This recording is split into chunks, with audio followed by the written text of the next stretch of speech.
Hello guys. तो आज मैं इस वीडियो में आपको बताऊंगी कि आपको कंप्यूटर एप्लीकेशंस में क्या पढ़ना है जिससे कि आपके 100 ऑन 100 आ सकते हैं। ये मैं आपको इसलिए बता सकती हूँ क्योंकि मैंने खुद 93 स्कोर किए थे अपने कंप्यूटर बोर्ड एग्ज़ाम्स में। तो चलो अब जल्दी से स्टार्ट करते हैं। तो मैंने आपको पहले बताया था कि इन सब चैप्टर्स में से आपको सिर्फ कुछ पर्टिकुलर चैप्टर्स ही प्रिपेयर करने की ज़रूरत है और वही आपको इतना अच्छे से कर लेना है जिससे कि आपके जो भी प्रोग्राम्स वगैरह हैं वो आपके बिल्कुल क्लियर हो जाए। और क्योंकि एक प्रोग्राम 15 मार्क्स का आता है, तो अगर आप एक चैप्टर अच्छे से प्रिपेयर कर लोगे, लेट्स टेक एरे, तो आपके मतलब 15 to 20 मार्क्स ईजिली आपके बिल्कुल पक्का हो जाएंगे। तो अगर मैं आपको बताऊं कि ये जो रिवीजन वाला पार्ट दे रखा है ये इम्पॉर्टेंट है या नहीं है, इसमें से आपको कुछ चीज़ें पढ़नी है जो कि आपके सारे प्रोग्राम्स का बेसिस बनाएगी। अब ये ऐसा नहीं है कि आपको इसमें हर चीज़ याद रखनी है, सिर्फ जो नॉर्मल कंसेप्ट होते हैं जैसे कि ऑपरेटर्स और mathematical library methods, conditional statements, loops, ये सब आपके नॉर्मल हर प्रोग्राम में आपको काम आएंगे। तो ये सब सिर्फ एक जनरल नॉलेज की तरह है जो आपको पता होनी चाहिए। अब जल्दी से मैं आपको पहले चैप्टर के बारे में बताती हूँ, लाइब्रेरी क्लासेस, जो कि पेज नंबर 166 पर है।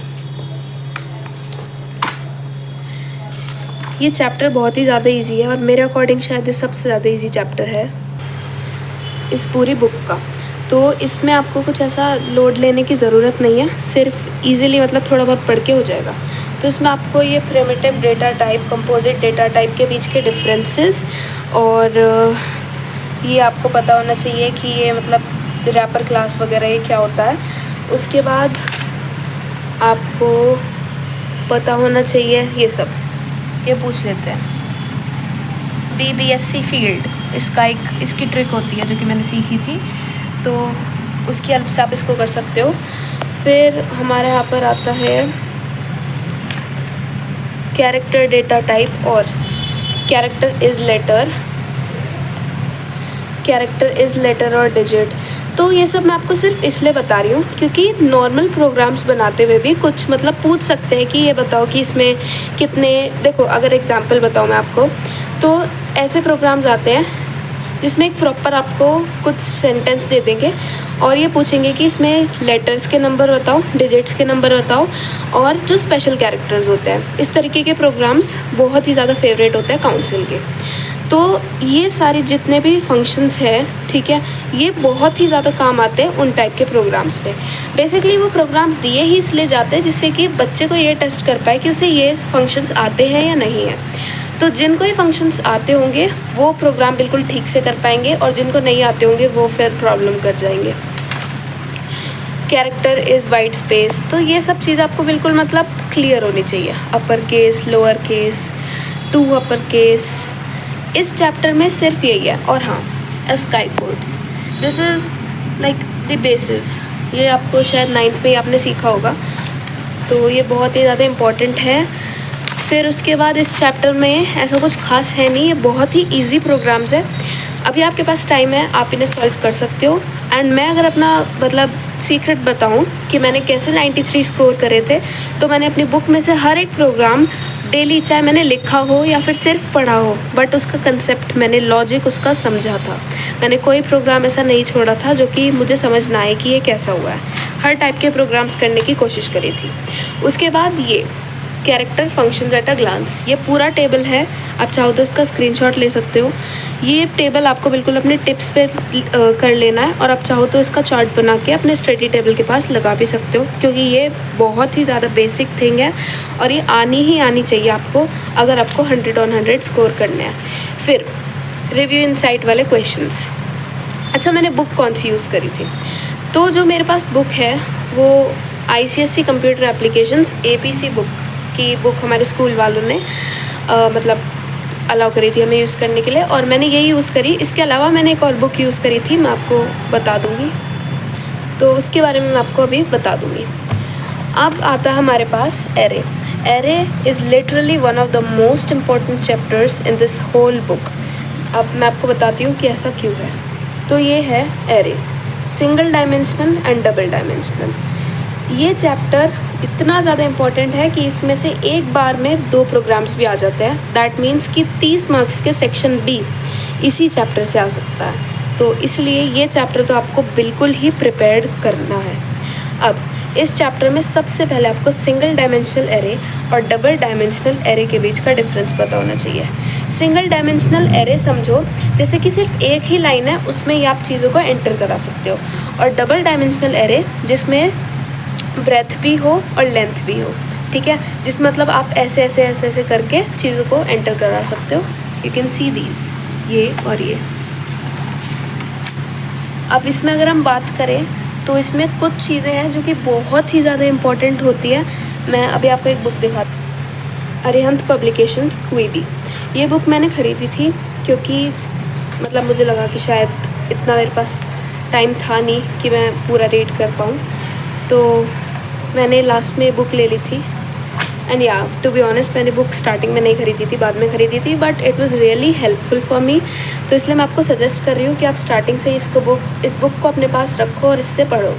अब एरे चैप्टर मैं आपको इस बुक से दिखाऊँ तो आप स्क्रीनशॉट ले लेना उसका, क्योंकि इसमें बहुत ही अच्छी चीज़ें दे रखी हैं।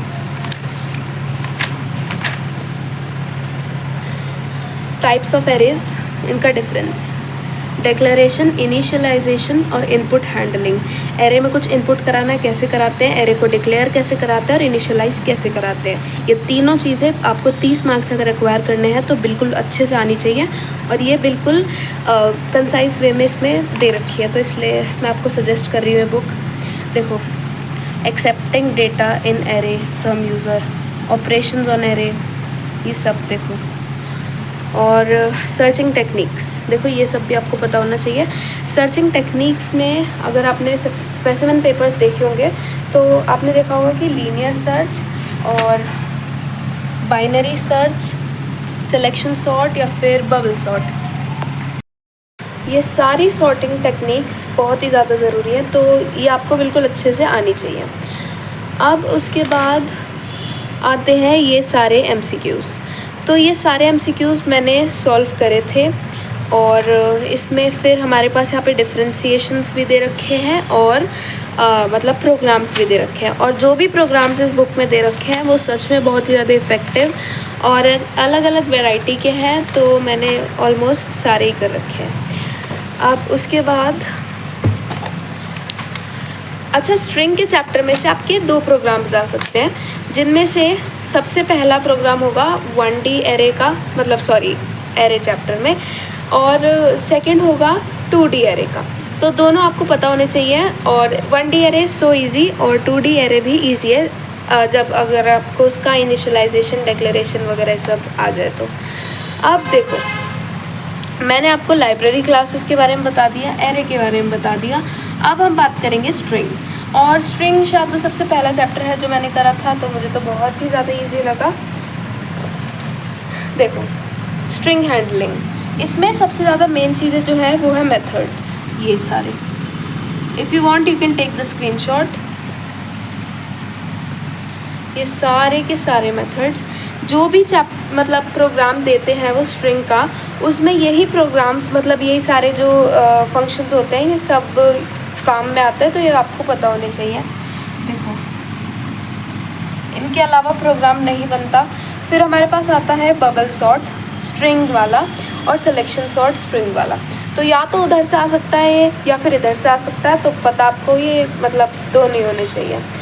Searching in string using linear search, ये भी मतलब बहुत ही फेवरेट टॉपिक है, तो इसमें से भी आ सकता है। फिर MCQs और differentiation, short answer type questions, और ये आउटपुट भी 20 मार्क्स के आते हैं, तो ये आपको पता होना चाहिए, मैंने आपको बता रखा है पहले से।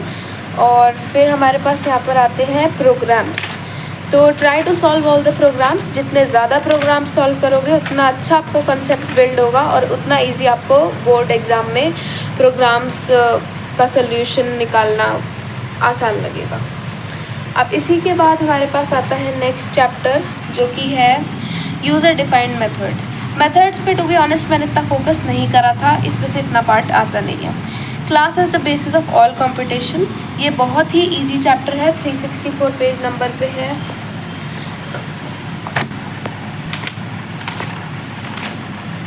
क्लास इसमें से आपके ऑब्जेक्ट, फंक्शंस, ये सब क्या होते हैं, ये जनरल सी चीज़ पूछ सकते हैं। बाकी एक प्रोग्राम आता है क्लास का, जो कि लिटरली फर्स्ट प्रोग्राम होता है और सबसे ज़्यादा इजी प्रोग्राम होता है पूरा, मतलब जो पेपर में दिया गया होता है।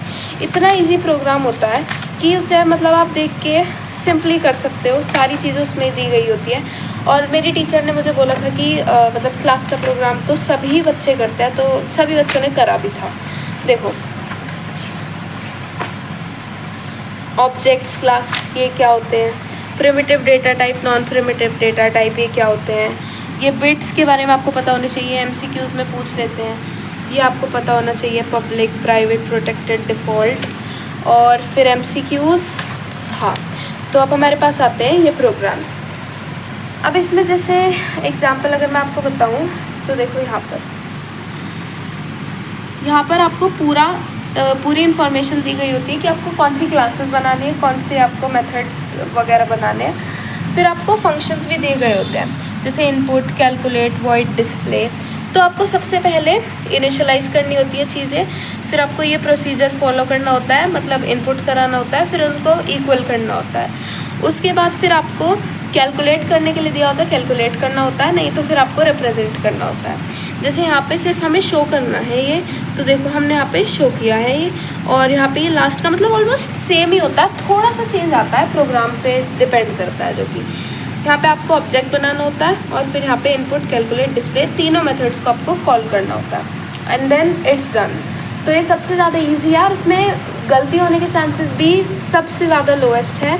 तो ये प्रोग्राम तो मैं आपको बिल्कुल 100% सजेस्ट करूँगी कि इस प्रोग्राम के तो आप ज़रूर ऑप्ट करना इसको, और ये वाला प्रोग्राम ज़रूर कोशिश करना करने के लिए, अगर आपने ये वाला चैप्टर कंप्लीट कर लिया, क्योंकि ये प्रोग्राम थोड़ा सा डिफरेंट है ऑल प्रोग्राम से इस वाले चैप्टर में। अगर आपने कर लिया बिना इसका आंसर देखे, तो आप मान सकते हो कि आपने मतलब ये चैप्टर स्ट्रॉन्ग कर लिया अपना। उसके बाद अब हम देखें तो हमारे पास आता है चैप्टर कंस्ट्रक्टर्स। कंस्ट्रक्टर्स भी कोई ऐसा इतना इम्पॉर्टेंट चैप्टर है नहीं, हल्का सा थ्योरी बेस्ड चैप्टर है। मैं आपको उस वाली बुक से दिखाती हूँ, कंस्ट्रक्टर्स 74। इजी चैप्टर्स हैं सारे, बस प्रोग्राम जितने ज़्यादा कर पाओ उतने करने हैं। देखो थोड़ा ये दिस, ब्रैकेट कंस्ट्रक्टर, इन चीज़ों के बारे में, पैरामीटराइज्ड कंस्ट्रक्टर क्या होता है, डिफ़ॉल्ट कंस्ट्रक्टर क्या होता है, ये पता होना चाहिए। और कंस्ट्रक्टर और मेथड के बीच का डिफरेंस है, वो कितने कम पार्ट दे रखा है, सिर्फ ये 2 पेज और सिर्फ ये आधा पेज। फिर आपको इसके एक्सरसाइजेस सॉल्व करने की कोशिश करनी है। और इसका भी प्रोग्राम ऐसे ही है जैसे कि क्लास वाले का प्रोग्राम है, तो इसमें हल्का सा कंस्ट्रक्टर का कंसेप्ट लगता है। जैसे जैसे आप प्रोग्राम सॉल्व करोगे वैसे आपको समझ आता जाएगा। यहाँ पे स्ट्रिंग हैंडलिंग कर लिया, एरे बता दिया मैंने आपको। इनकैप्सुलेशन एक थ्योरी बेस्ड कंसेप्ट है, तो हल्का सा वो 9th का पार्ट है उसमें। तो ये आपको चीज़ें पता होनी चाहिए, पैकेज प्राइवेट, ये प्राइवेट, प्रोटेक्टेड, ये सब कीवर्ड्स के बारे में आपको पता होना चाहिए बस। और उसके बाद हमारे पास आता है लाइब्रेरी क्लासेस, मैंने आपको बता दिया, कंस्ट्रक्टर्स बता दिया। मेथड्स के बारे में भी मतलब एक बार मैं दिखा देती हूँ आपको।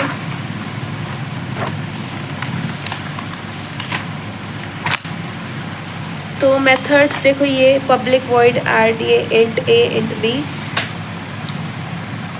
ये थोड़ा आपको रीड करना होगा। Pure function and impure function, function overloading क्या होता है ये आपको पता होना चाहिए, और इसकी एक्सरसाइजेस।